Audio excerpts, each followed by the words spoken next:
आज उत्तर प्रदेश में बेरोजगारी का आलम यह है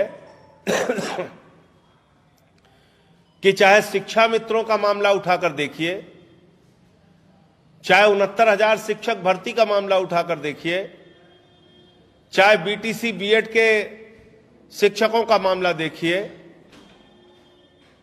चाहे आशा बहुओं का सवाल हो, आंगनबाड़ी कार्यकर्तियों का सवाल हो, शिक्षा अनुदेशकों का सवाल हो, ग्राम विकास अधिकारी के पद के लिए सवाल हो, पुलिस भर्ती का सवाल हो, उत्तर प्रदेश में नौजवानों को रोजगार नहीं मिल रहा है, लाठी मिल रही है, मुकदमा मिल रहा है, उनको धमकियां मिल रही हैं, जेल में उनको सड़ाया जा रहा है। यही शिक्षा निदेशालय के सामने शिखा पाल नाम की एक बहन पिछले 90 दिनों से पानी की टंकी पर बैठी हुई है, इसी प्रदेश की राजधानी के अंदर लखनऊ में, और आदित्यनाथ जी की सरकार उसकी पीड़ा सुनने के लिए तैयार नहीं है। बेरोजगारी के कारण लोग आत्महत्या कर रहे हैं। कितने शिक्षा मित्र, हमारी बहनों ने, भाइयों ने आत्महत्या कर ली। शिक्षा मित्र, सुहागिन महिलाओं ने अपने सिर मुड़वाए। तो बेरोजगारी के कारण उत्तर प्रदेश का नौजवान पीड़ित है, दुखी है, त्रस्त है, परेशान है।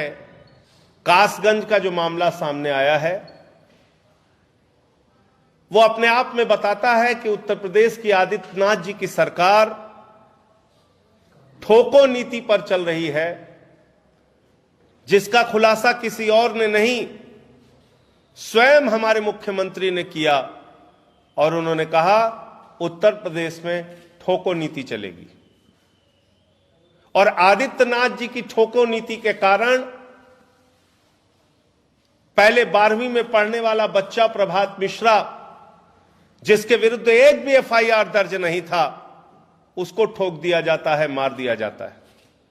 महोबा का व्यापारी इंद्रकांत त्रिपाठी गिड़गिड़ा के मुख्यमंत्री से प्रार्थना करता है, मुख्यमंत्री जी मुझे बचा लीजिए वरना एसएसपी मार देगा।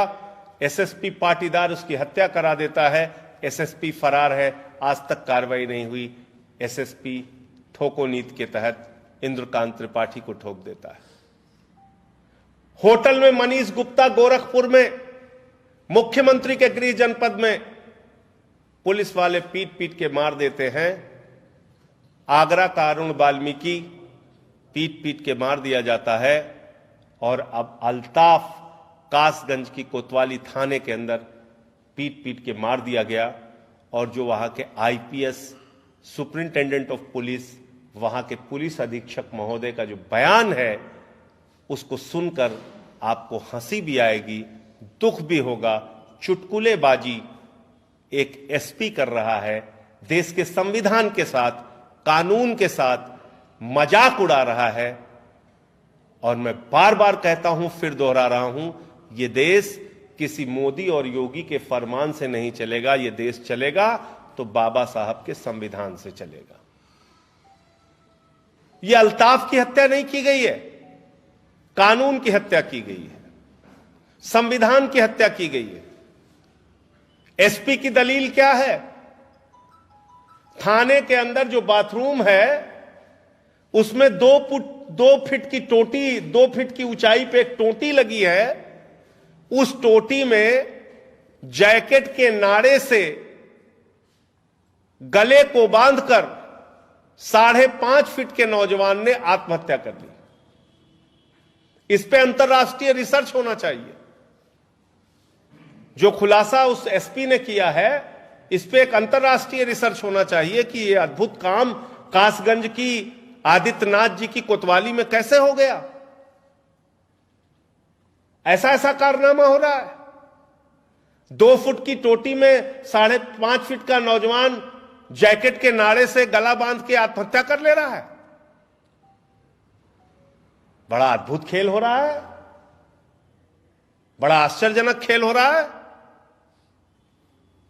और आपको जानकारी देना चाहता हूं मैं, इस बात को गंभीरता से लें हमारे मीडिया के मित्र भी। उत्तर प्रदेश कस्टोडियल डेथ के मामले में देश का नंबर 1 का राज्य है। पिछले 3 साल में 1318 लोगों की कस्टोडियल डेथ हुई है।